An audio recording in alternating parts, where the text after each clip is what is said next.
সম্মানিত ভিউয়ার্স, আসসালামু আলাইকুম ওয়া রাহমাতুল্লাহি ওয়া বারাকাতুহু। আশা করি সবাই আল্লাহর অশেষ রহমতে ভালো আছেন, সুস্থ আছেন। এই চ্যানেলে আর একটি নতুন গুরুত্বপূর্ণ ভিডিওতে আপনাদের সবাইকে স্বাগতম। আজকে আলোচনা করব 2026 সালের মধ্যে শেষ হবে ডিজিটাল ভূমি জরিপ, ভূমিমন্ত্রী। বিস্তারিত থাকছে ভিডিওতে। এই ভিডিওটি দেখার আগে যারা এই চ্যানেলে একদম নতুন তারা অবশ্যই চ্যানেলটি সাবস্ক্রাইব করে পাশে থাকা বেল আইকনটি প্রেস করে দিন। আর যারা ইতিমধ্যে সাবস্ক্রাইব করেছেন তাদেরকে জানাই অসংখ্য ধন্যবাদ। 2026 সালের মধ্যে শেষ হবে ডিজিটাল ভূমি জরিপ, ভূমিমন্ত্রী।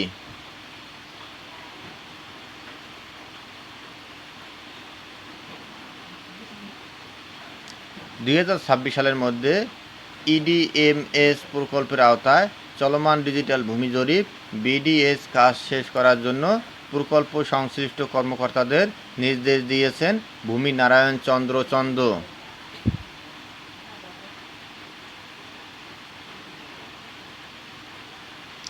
গতকাল বুধবার সচিবালয়ে বিডিএসের আওতাভুক্ত establishment of digital and management system EDLMS প্রকল্প এবং দক্ষিণ কোরিয়া থেকে আসা এই প্রকল্পের সহযোগী সংস্থা কর্মকর্তারা প্রকল্পের অগ্রগতি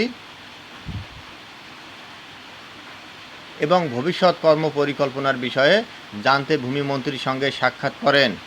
এই সময় তিনি তাদের এই নির্দেশনা দেন। প্রকল্প কর্মকর্তারা ভূমিমন্ত্রীকে জানান, বিডিএস কার্যক্রমের 37% অগ্রগতি হয়েছে। ইডিএলএমএস প্রকল্প এলাকায় পিলার বসানোর কাজ শেষ হয়েছে এবং প্লট টু প্লট জরিপ কাজ শুরু হবে। তারা আরও জানান, নির্ধারিত এলাকায় সময়ের মধ্যেই ইডিএলএমএস প্রকল্পের আওতায় বিডিএস অপারেশনের কাজ শেষ করা সম্ভব হবে। দক্ষিণ কোরিয়ার ডিজিটাল জরিপ বিশেষজ্ঞরা ভূমিমন্ত্রীকে জানান, তারা বাংলাদেশের অন্যান্য এলাকায় ডিজিটাল ভূমি জরিপ পরিচালনার পাশাপাশি অ্যান্ড ভ্যালুয়েশন ভূমি মূল্যায়ন নিয়েও কাজ করতে ইচ্ছুক। এ সময় ভূমিমন্ত্রী সম্ভাব্যতা যাচাইয়ের কথা বলেন।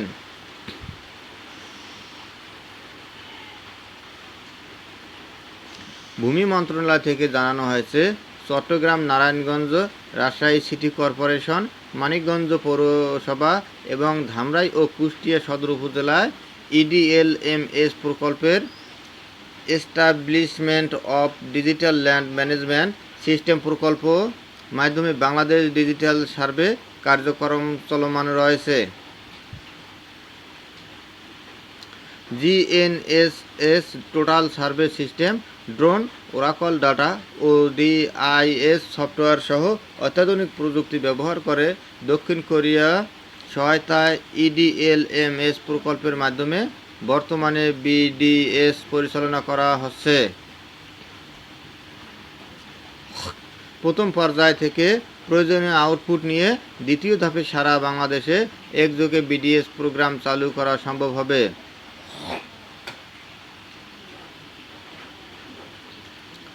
বিডিএস বাস্তবায়িত হলে ভূমি জরিপ, ভূমি ব্যবস্থাপনা অফিসের মধ্যে নেটওয়ার্ক প্রতিষ্ঠান সহ অটোমেশন ব্যবস্থার প্রবর্তন হবে।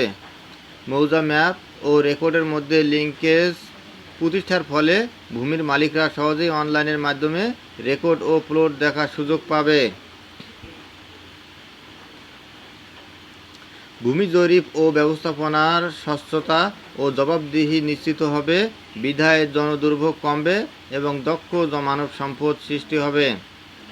বিডিএস কার্যক্রমে একই সঙ্গে অনলাইনে মৌজা ম্যাপ ও খতিয়ান পাওয়া যাবে।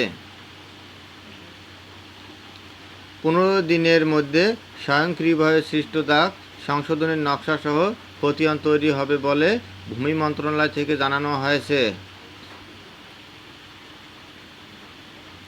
এ সময় ভূমি মন্ত্রণালয়ের সচিব মোহাম্মদ খলিলুর রহমান, ভূমি রেকর্ড ও জরিপ অধিদপ্তরের মহাপরিচালক আনিস মাহমুদ এবং ইডিএলএমএস প্রকল্পের প্রকল্প পরিচালক মোহাম্মদ জহুরুল হক সহ ভূমি মন্ত্রণালয়ের অন্যান্য কর্মকর্তা উপস্থিত ছিলেন।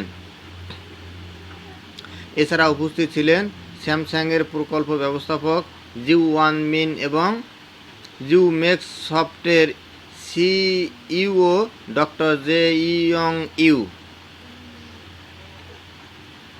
ধন্যবাদ জানিয়ে বিদায় নেওয়ার আগে আবার অনুরোধ জানাই, যদি ভিডিওটি ভালো লাগে এবং সর্বশেষ শিক্ষামূলক আপডেট ভিডিও পেতে চান তাহলে অবশ্যই চ্যানেলটি সাবস্ক্রাইব করুন। ধন্যবাদ সবাইকে।